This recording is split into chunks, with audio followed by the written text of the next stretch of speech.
Ô, Predeiro. Oi. Pra que essas duas réguas aí? Essas duas réguas aqui eu boto ela, sabe por quê? Pra aqui, ó. Fica alinhado embaixo e alinhado em cima. Eu não fico pegando de prumo toda hora, entendeu? Ah, entendi.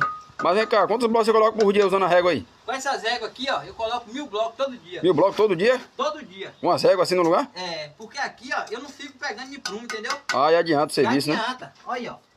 Em menos de 5 segundos, olha quantos blocos eu já botei, ó. Brincadeira, bem. Ó. Não é que adianta mesmo? É 1000 blocos que eu boto todo dia, moço. Com duas Rapaz. reguinhas dessa, você pode estar adiantando seu serviço aí, ó. E sua alvenaria ficando alinhada 100%. Dá uma olhada aqui. Reto. Ó. Ó o alinhamento. Rapaz, tá mesmo, A hein? linha fica assim? Fica não. Não fica porque a linha fica bambeando. Desse jeito aqui, ó. Carro do vento, né? É, aqui não. Pode olhar que tá retinho, ó. Qualidade pura, você pode bater sua cerâmica já direto nela aí, ó. Valeu? Brincadeira, bem. Já curte, comenta e compartilha. Deixa a opinião de vocês se vocês já fizeram isso aí, ó. Trabalhar com duas réguas, ó aqui, ó. Ó.